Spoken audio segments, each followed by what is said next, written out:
Going back to that period of just being so fortunate to be around great people, I've learned very much from watching. We work very closely with Shopify. Shopify provide all of our e-commerce solutions. They're massive fan of their brand. And we did an event in Germany.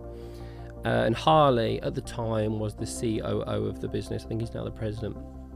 And just watching him manage his time, whether it was him managing his time or working with, at the time, I think he's chief of staff, watching him manage his time was incredibly inspirational, and it really educated me on genuine time management. And he wasn't spending his time on anything that he shouldn't have been. And even little things like we went out for food of an evening, and he said, I need to be back in my room at 9 p.m. because I need to prepare for tomorrow. Yeah. And like clockwork, at 8:59, he stands up from the table, he says goodbye, good night to everyone, he goes back and he does his work, rather than, like most people would be, another half an hour, another 45 minutes, this, that or the other, I'm having a really good time.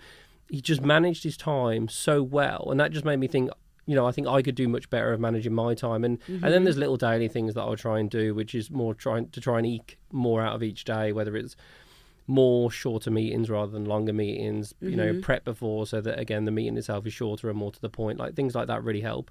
But yeah, again, like I think for me, managing time is incredibly important. I think it's probably not spoken about enough. It's not. And I have a performance planner for you today, which is something I designed. Okay, nice. And in one of them, in every day, you time block. Yeah. And the reason why I started time blocking is my auntie Rashma, she's the founder of Girls Who Code. Yeah. And my mum said when they met her for breakfast one time, they got to her hotel and she was like, she was so lovely, all the breakfast was already ordered for us. Yeah. And in my head, I'm like, because she didn't have time for you to wait to order. And she said, I have an hour and a half. And exactly like you said, an hour and a half later, she got up and she left. Yeah. Now, for my mum and her sister, they were like, that was so weird. Like, and I was some people think it can come across as rude at times. But I think because they know her, they're like, she works like clockwork. Yeah. And I set that expectation with my friends as well. So yesterday I had an engagement and I had the option to either stay till 11 o'clock at night or leave at 6 o'clock. And I set the expectation because I knew I had to come here today and I knew I had to prep.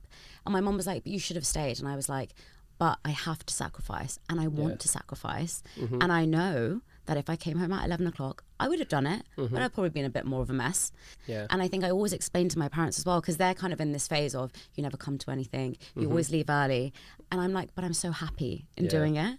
And one day you'll understand why. Yeah, I think, and I mean, to be honest, I don't know if it's just me, I find pleasure and enjoyment in that rigidity of the structure, whereas previously as a kid I just would have hated it. And the other thing as well is sort of going high and low, so like managing those minutes makes a massive difference. But for me, if I then zoom out, and I'm fortunate enough, I've got a partner, sort of like an EA called Zoe who sort of partners me in the business, and like at the start of the week, we meet on Monday morning. It's like, right, what 3 things we're going to nail this week? Like there's so much going on. There's like 50 things that we need to do, but what 3 things are we going to nail? Like we are not leaving the office on Friday until these 3 things are done. It could be as simple as that, right? Yeah. We had that meeting this morning, and so yeah, I think just time management is incredibly important. Again, I didn't necessarily learn that through someone telling me direct, but I think just watching successful or high performing or whatever people, I think that became very obvious to me.